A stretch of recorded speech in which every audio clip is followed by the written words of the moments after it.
నమస్కారం. తెలుగు సినీ ప్రియులకు స్వాగతం. ఈరోజు మనం ఎంతో ఆసక్తిగా ఎదురుచూసిన మంచు విష్ణు డ్రీమ్ ప్రాజెక్ట్ భక్తిరస చిత్రం కన్నప్ప గురించి మాట్లాడుకుందాం. శివభక్తుడు కన్నప్ప కథని ఆధారంగా చేసుకుని తెరకెక్కిన ఈ సినిమా ఎలా ఉంది? రండి చూద్దాం. శివుడి పట్ల అచంచలమైన భక్తిని చాటిన కన్నప్ప కథ మనందరికీ తెలిసిందే.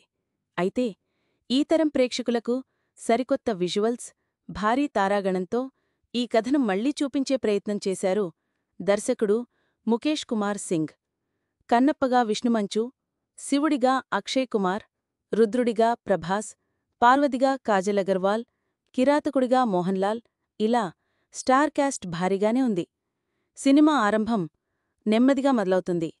కన్నప్ప బాల్యం, అతను నాస్తికుడిగా మారడం, నెమలితో అంటే ప్రీతి ముకుందంతో అతను ప్రేమకథ, ఇవన్నీ మొదటి సగంలో ఉంటాయి.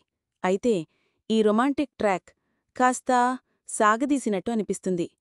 కొన్ని అనవసరమైన యాక్షన్ సీక్వెన్సులు, విఎఫ్ఎక్స్ లోపాలు కూడా అక్కడక్కడా కనిపిస్తాయి. అయితే ఇవన్నీ పక్కన పెడితే కథ నెమ్మదిగా భక్తిమార్గం వైపు మలుపు తీసుకుంటుంది. అసలు సినిమా ఊపందుకునేది ప్రభాస్, రుద్రుడి పాత్రలో ఎంట్రీ ఇచ్చిన తర్వాతే. ఆ తర్వాత వచ్చే మోహన్లాల్, అక్షయ్ కుమార్ల పాత్రలు కూడా సినిమాకు మరింత బలాన్నిస్తాయి. ముఖ్యంగా ప్రభాస్ స్క్రీన్ ప్రెజెన్స్, ఆయన డైలాగ్స్ ప్రేక్షకులను ఎంతగానో ఆకట్టుకుంటాయి. అక్కడ్నుండి కన్నప్ప భక్తి పరాకాష్ఠకు చేరుకునే సన్నివేశాలు చాలా బాగా ఎలివేటయ్యాయి.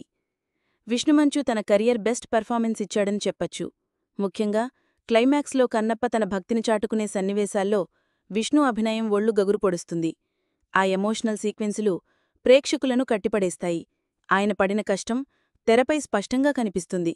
మోహన్ బాబు, శరత్ కుమార్ వంటి సీనియర్ నటులు తమ పాత్రలకు తగ్గ న్యాయం చేశారు. విష్ణుమంచు పెర్ఫార్మెన్స్, ముఖ్యంగా క్లైమాక్స్లో నటన బాగున్నాయి. ప్రభాస్, మోహన్లాల్, అక్షయ్ కుమార్ల క్యామియోలు చాలా బాగున్నాయి.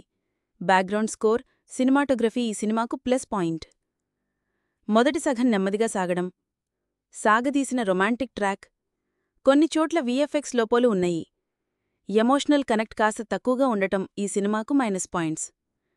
స్టీఫెన్ దెవసి అందించిన సంగీతం సినిమాకు పెద్ద ప్లస్ పాయింట్. భక్తిపాటలు, ముఖ్యంగా బ్యాక్గ్రౌండ్ స్కోర్ చాలా బాగుంది. షెల్డన్ చౌ సినిమాటోగ్రఫీ అద్భుతంగా ఉంది. అటవీ ప్రాంతాలను, దేవాలయాలను చాలా అందంగా చూపించారు. నిర్మాణ విలువలు చాలా గ్రాండ్గా ఉన్నాయి. ఓవరాల్గా కన్నప్ప అనేది ఒక విజువల్ గ్రాండ్గా, భావోద్వేగమైన క్లైమాక్స్ ఉన్న భక్తిరస చిత్రం. మొదటి సగం కాస్త నెమ్మదిగా ఉన్నా, రెండవ సగం, ముఖ్యంగా చివరి 30 నిమిషాలు సినిమాను నిలబెట్టాయి. శివభక్తులు, పౌరాణిక చిత్రాలను ఇష్టపడేవారు కన్నప్పను ఒకసారి చూడొచ్చు. ఇది విష్ణుమంచుకు ఒక మంచి ప్రయత్నమని చెప్పచ్చు. థియేటర్లలో కన్నప్పని చూసి మీ అభిప్రాయాలను కామెంట్స్లో తెలియచేయండి. మరో సినిమా రివ్యూతో మళ్ళీ కలుద్దాం. ధన్యవాదాలు.